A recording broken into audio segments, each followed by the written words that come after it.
I am back from a wonderful vacation with my fiance, a mini vacation, but we were celebrating 1 year of being engaged. It's been a wonderful year, and it still feels very surreal to even say that. I couldn't have asked for a better year. It's been wonderful, and I'm very happy where I am. But the reason I'm doing this video to not only celebrate that, but to also tie it into my conversation that's ongoing about gay loneliness, because I've been coming to many realizations about myself and how I operated prior in prior relationships, especially mental health wise. I want to preface by saying that a lot of LGBTQ plus people, especially gay men, being not out for a significant portion of our lives, and when we do finally come out, we experience this very powerful sense of urgency when it comes to, enmeshing ourselves in the community, building relationships, being intimate, etc. And I think that quick pace is just like a symptom of, that just isolation, that sheer isolation we experienced for years. And the truth is, I didn't really begin unpacking how that isolation was so layered inside of me, like a conditioning, right? Until I found a secure relationship with my fiance. And that didn't happen until 2018. But what made it different, and it's funny, we met on Grindr, actually. Well, we connected on Grindr. He messaged me this beautiful, elaborate message. And as I was about to delete Grindr, I saw this message and I was like, I need to read it. This is very thoughtful. And there it went. It happened from there. But it was the first time, meeting a guy and connecting with somebody where I did not feel that impending sense of urgency, where if I didn't work toward, lunging for what was in my sight, I would lose it, right? And lose any chance. Like, I didn't feel that crushing need to take that leap right off the bat. In fact, I was like, let this happen organically. Like, just something switched in my mind, and it did happen organically.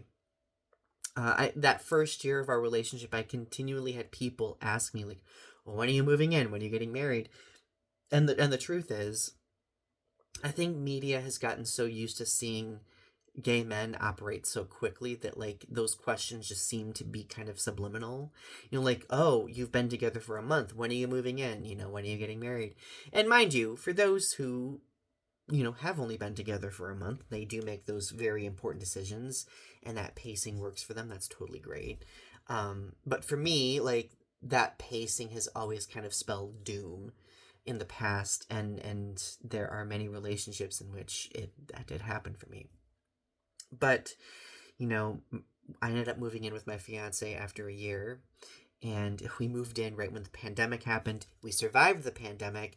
My philosophy is, if we can survive the pandemic together, our first time living with a significant other, then we can survive anything. But I digress.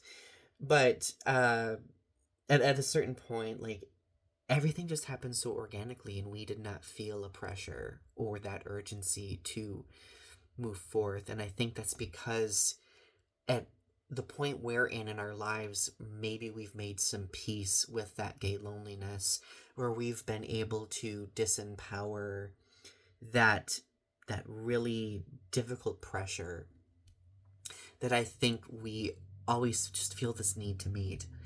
And now, and I'm realizing this, I kind of had the epiphany that oftentimes this urgency kind of caused me to self-sabotage in prior relationships, where if I didn't feel like there was a connection happening organically quick enough, I would kind of just, jump ship.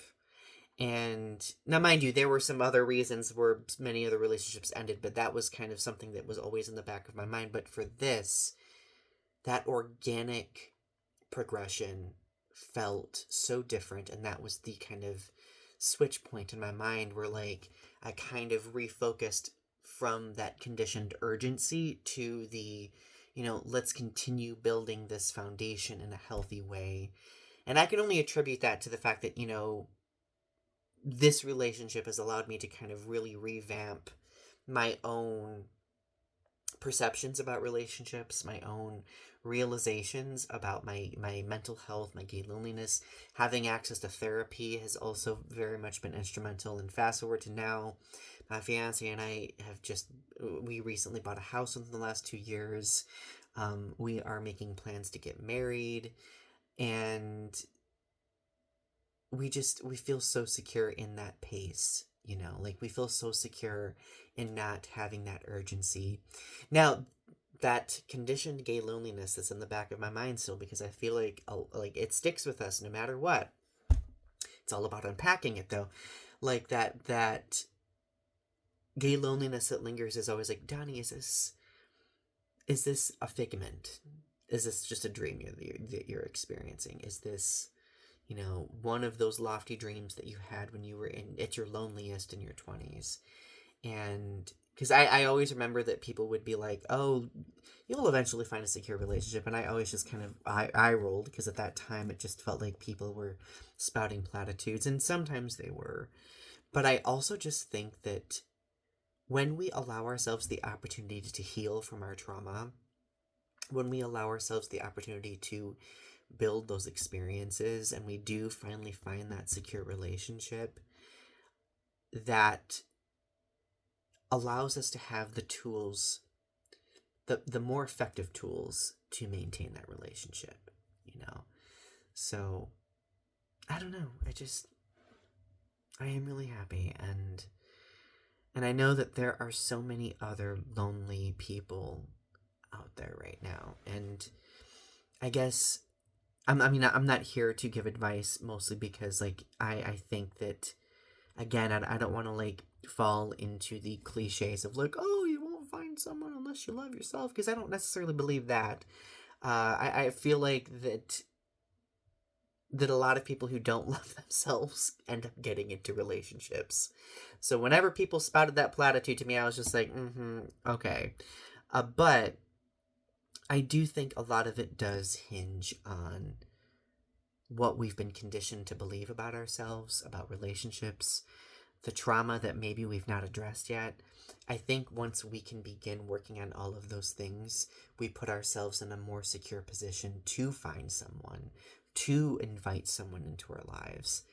And it's an ongoing process. I'm still workshopping it. I'm still growing. We both are.